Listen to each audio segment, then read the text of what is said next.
Hey, folks, welcome back to South by East. Man, the art of becoming. We were having a conversation over lunch, and John said something that really stuck out to me. I'm like, bro, we should share this with our folks, man.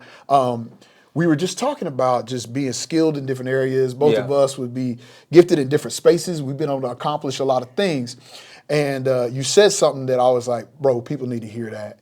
And you said, it's about being where you can see, where you can see the field. Man, do you mind kind of explaining a little bit about that and just kind of helping our people go on that journey? I think that everyone has areas where they have vision that precedes skill. So one of the things they did this study, and they put a computer actually against LeBron James. And they calculated that LeBron James were seeing things on the basketball court before even AI could predict what was the right play to make. Wow. His vision on the court preceded skill. He knew what was supposed to happen before it ever happened. Like he was so many steps ahead. And so one is just kind of like leaning into some of those areas of your life, but even in that, so what makes LeBron and Kobe and some of those guys so great is not just the vision to see those steps forward, but the work ethic tied to it. Man, I was probably in ministry probably 10 years before I was really skilled enough to deserve to get a paycheck. You understand what I'm saying? And so one of the deals was that you, in order to grow in those areas, even where you can see, you have to be in a place that will let you keep practicing and failing until your skill catches up with your vision. Yeah. And so you have to find that place because everywhere is not that place. I can tell you when I first started in engineering, here's the crazy thing. In school, I was always one of the most gifted students. Math, science, different things of that nature. I could always hold my own. I doubted myself, but other people saw and spoke into me.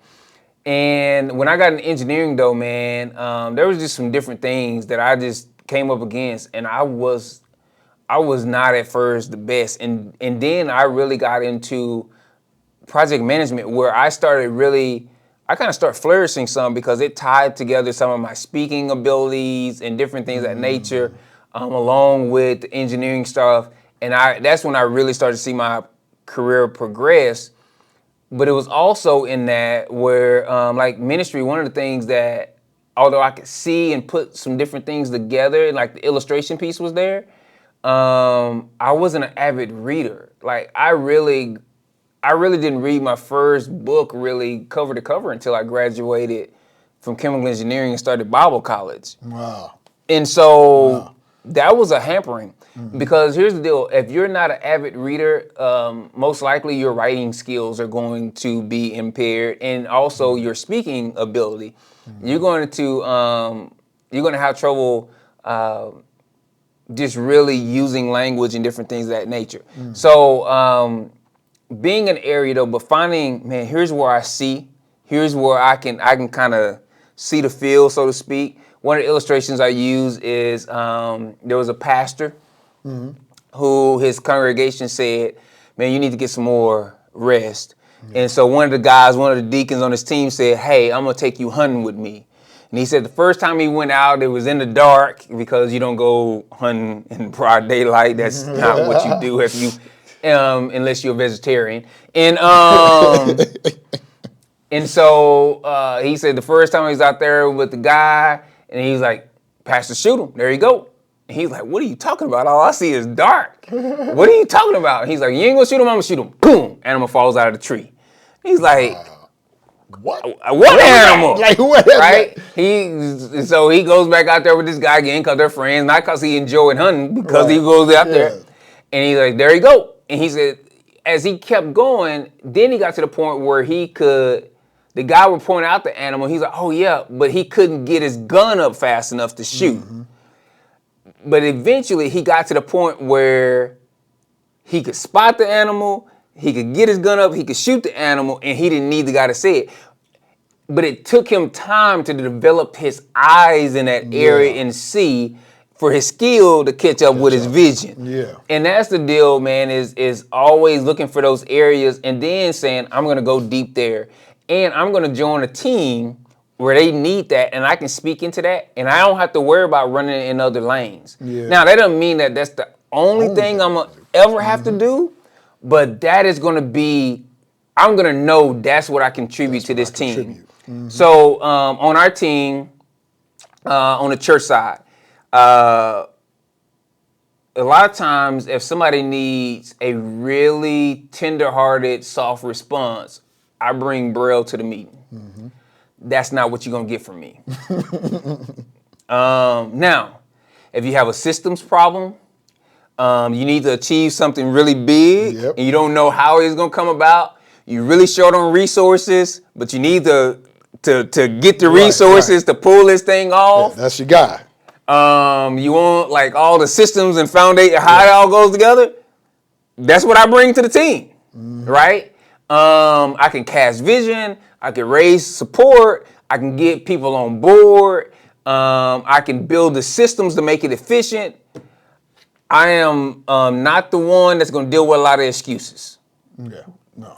That's not me. Team will tell you, I'm going to be generous with what I have, right? I'm going to try to think of fun ways and perks to include in your job to try to make it the best experience I can. Right.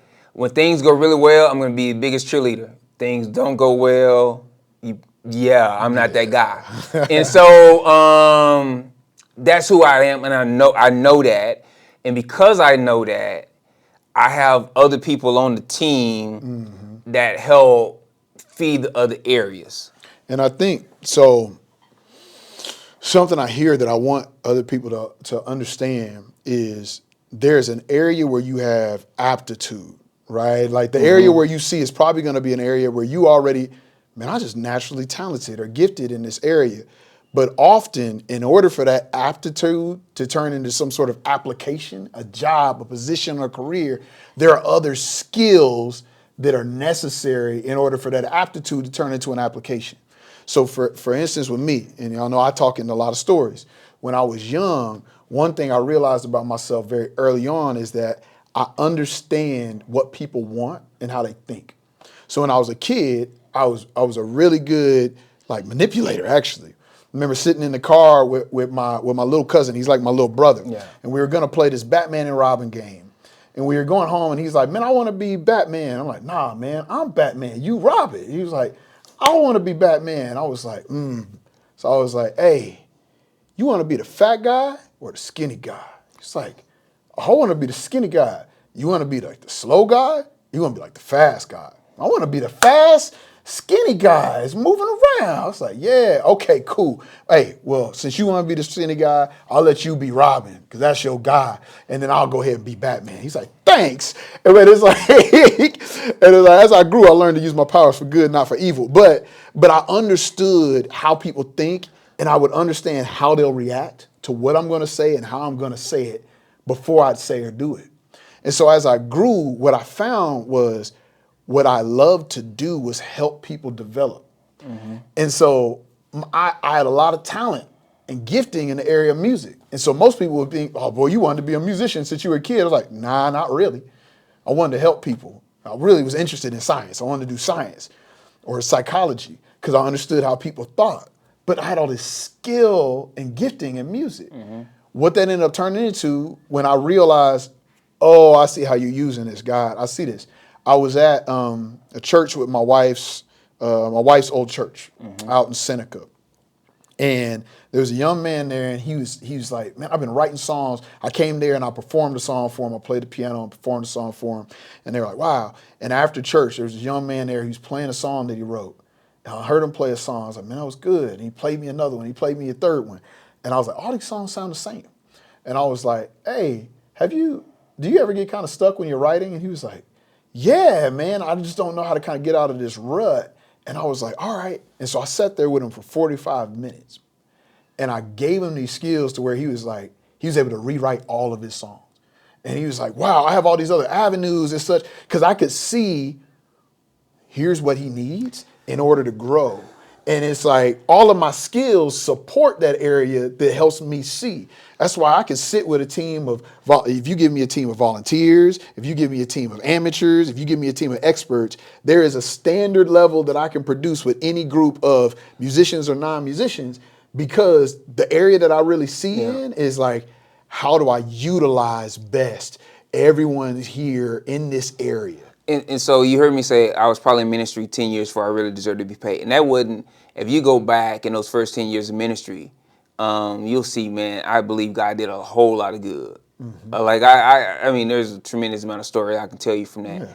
But man, I'm going to just tell you something. Being in vocational ministry is different than just doing it bivocational. Like, most of my ministry career was bivocational. Last year, I hit 20 years of ministry.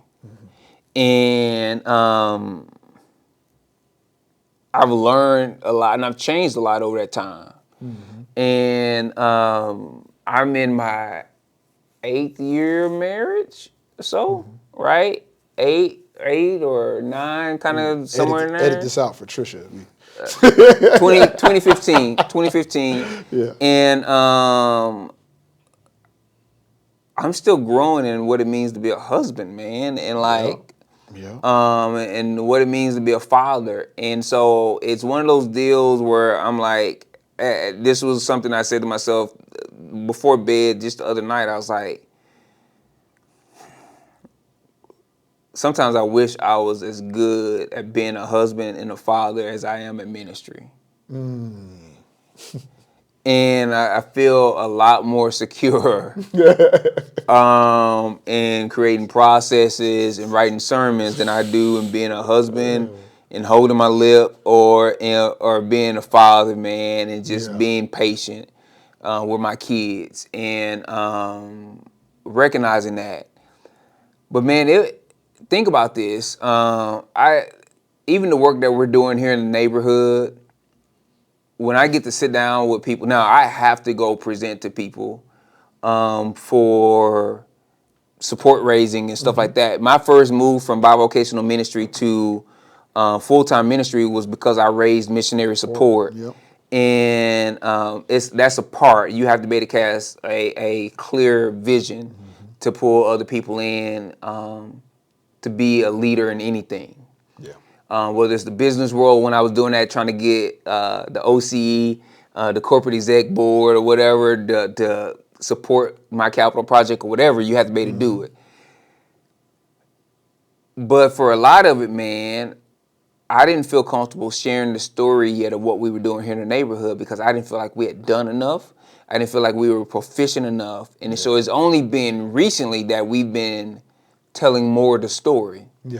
And it wasn't because good hadn't been done, but I wanted us to do more than just accidentally or anecdotally have success. And that's the deal is, if you really want to grow in these areas, you got to be willing to be quiet. And one of the things that troubles me sometimes is the newlywed who has all the marriage advice, the new parent who tells everybody how to parent, which you've heard me say before, man, if you don't have kids, I don't care how much you've worked with kids, if you don't have kids, you need to keep your parenting advice. The single that wants to do marriage counseling for everybody. The new leader who had, like, man, it's just, I see so many street prophets. And that got all the stuff, man, but it's like the stick-to-itness. I want to see the person who's failed a whole bunch of times. I want them to give me that word, because there's some you learn in the heartache that you don't learn in the successes. And that helps increase your vision. And I think that's important for people to see too, is sometimes in order to really thrive where you can see, you have to grow in the areas where you can't. I was talking with a friend the other day who was kind of worried about his team. He's like, man, I'm trying to help my team grow and just not seeing what I want to see from them. I don't know where we're going to be at. And they started talking about a member of their team that I happen to know a lot more about the background, even more than they did. And I was like, you're expecting this person to be able to accomplish, to be able to build this for you because you've seen them do X, Y, and Z over here, but it was anecdotal. It was accidental success. It's like, no. Everything over here, this is where this person excels. This is where this person can see. If you look, all of this stuff over here is in that same realm. What you're asking them to do over here, it seems like the same thing, but it's actually in a whole different set of waters. And there are other skills that they would need in order to pull out what they did over here and plant it over here that they don't actually have. And you don't see that until you experience some, but I'd gone through some failures with this person. I'd seen some other things. And so I was like, no. They're kind of lacking this, and this skills. And if they could grow in that, then they could give you what you've seen them do over here. And so as a leader, you're going to have to help them grow here to support what you know they can accomplish in this realm. Brail, man, y'all are probably about my at least fifth or sixth ministry team. I earlier in this conversation, I told you how I'm shaped. You don't start seeing the importance of addressing your weaknesses until your weaknesses have cost you your dream. And the reason I do some of the things I do with y'all guys is because my weaknesses have turned people before y'all off to ministry. Dang. And so when you've lost a team, you realize how, this is why, you know how passionate I am about leadership and being a good leader. Yep. And being a good leader is not about what you achieve. It's about what you help others achieve that they've always wanted to attain. And because of me losing teams before, that we had a really great thing that we were going after. Oh man, a great vision. We could get people on initially, and then losing that, it changed me over time. One, man, it made me less confident in my skills. And I think good leaders are less confident in their skills because the more confident you are in your skills, the more powerful you get, and the less you listen. Good leaders are curious, and so they listen more. They're willing to dive in more. I believe you have to be an avid reader. You have to be an avid listener. That's why even here in a couple of weeks, I'm bringing in a leader just so my leaders on my team could ask questions. I'm paying for dinner just so they have an opportunity to ask another experienced leader questions. And because that's part of how I grew, man. Yeah. And having people tell me where my drawers didn't smell good, and where my pants were ripped, right, and what I need to get together. And even when I split my time too much, one of the leaders that changed my life told me, he's like, man, you're really skilled, but I'll never hire you because you have too many things you want to do. Until you decide the one thing that you must do, I would never have you on my team. Wow. And it helped me narrow my focus. Wow. Like even now, like, man, you know now, like if it ain't about Hi-Crest, bro, I can't get down with it. Right? If it ain't about Hi-Crest, I can't get down with it. I'm always bringing it back to that. And so that's one of those deals, man, just growing in those areas and saying, I'm going to be singular focused. And because of what I lost, it makes me treasure what I have even more. And so I'm going to do everything, man. I'm going to try to give you vacations. I'm going to try to send you on vacation. I'm going to try to do everything I can to nurture this team because I've lost a team and I know that I can't achieve my dream without a team. Without a team. Man, and I think that's you really said it without saying it there, but a leader is constantly trying to grow. Yeah. Because leadership is trying to get people to do what they want to do what they want to do without them wanting to do the work that it Yes, takes to get there. That's what it means to leader. That's Canoeing the Mountains. Good book. I read the summary. But I mean, I've gone through it with different teams. But that is a part of leading. And it's like, if you're not willing to grow, like, you can't lead people to somewhere where you're not going. And so if you're not going forward and you're not growing, then they won't either. And so you'll find that you can be super skilled and be stagnant. And your team will be less skilled than you and just as stagnant. And if you're not growing and willing to address your constraints and your weaknesses and looking for resources, looking for other people, then what you'll be is you'll have what everybody has, which is blind spots, and they'll always impede your leadership. And you got to be willing to invest in them. And that doesn't always mean going to the next conference. You know me, I at the most 1, maybe 2 conferences a year. And you got to be able to say, part of the investment is saying no to a whole bunch of things, really developing this area, this thing that I got, this new skill or tool I got to become proficient at it.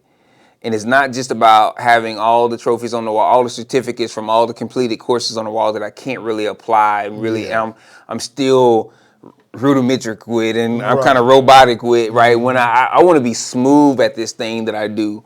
And so it's getting better at that and being willing to invest the time in that and to be bad at it for a period of time, man. And so that is a part of growing, man, but you got to be in an environment. So I think growth is a product of the soil that you're in. And so when I go, we were speaking about this, when I go speak to college students, I tell them, I say, don't just look for the company that's going to pay you the most money out of college. Look for the company that's going to invest in your development. Yeah. So when I was applying for jobs out of college, that's when Six Sigma at first hit. So I was a chemical engineer major, and so I was looking for a chemical engineering job, but I wanted the job who would almost guarantee me that they would send me through Six Sigma training, because that was the future, Six Sigma and Lean. And I ended up getting my black belt project leader, green belt project leader, and my black belt in Six Sigma. And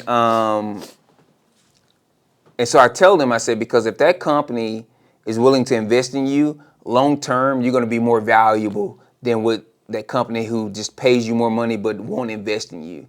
Because that company who will invest in you will give you the time to become better.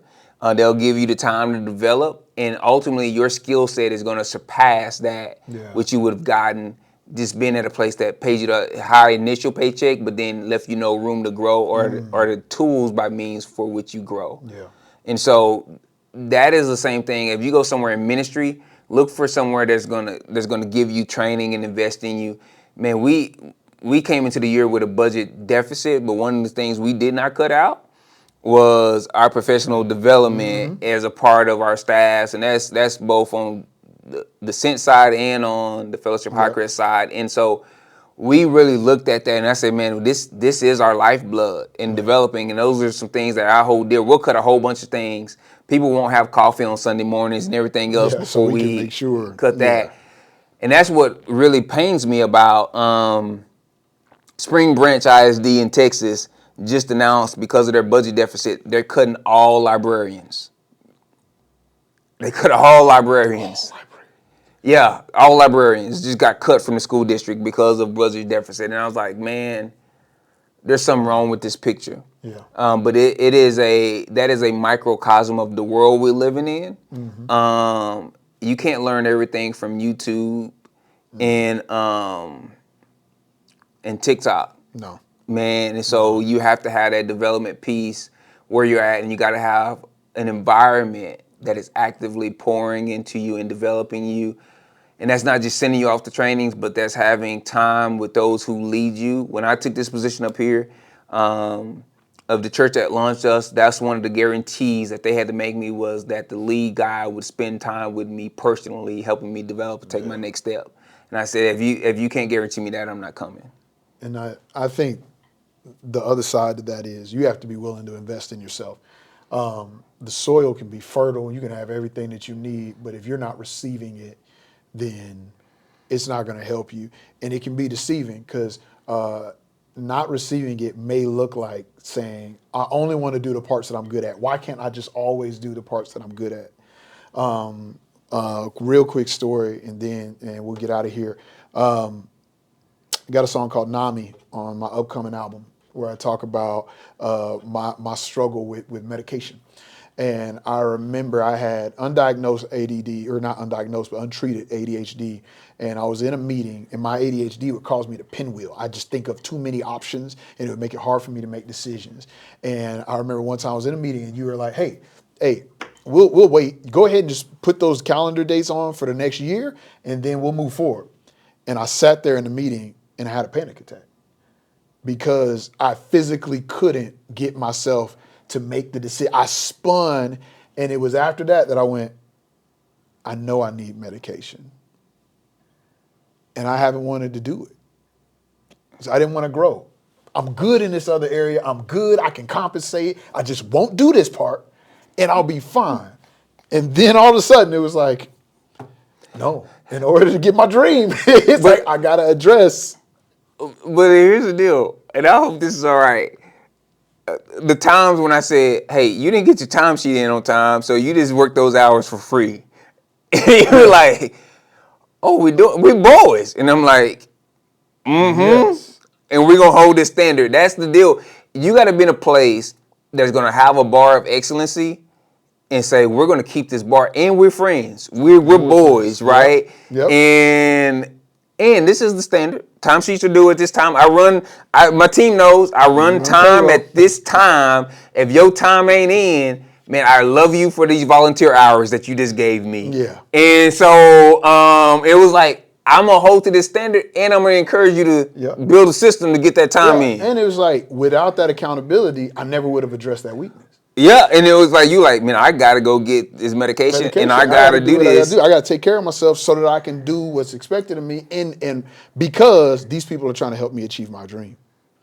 And they're saying, you can't achieve your dream until you address this. And so if you're skirting all your stuff forever, I promise you, you're not going to grow, because you're not going to find a place where you can achieve something that's great and only do what you're naturally good at. You're going to have to grow. You're going to have to grow. Man, so, hey, man, we appreciate you from all of us here. Man, we'll continue to see y'all in the intersection. We hope that you enjoyed this. Comment, like, subscribe, and we'll see y'all next time in the intersection.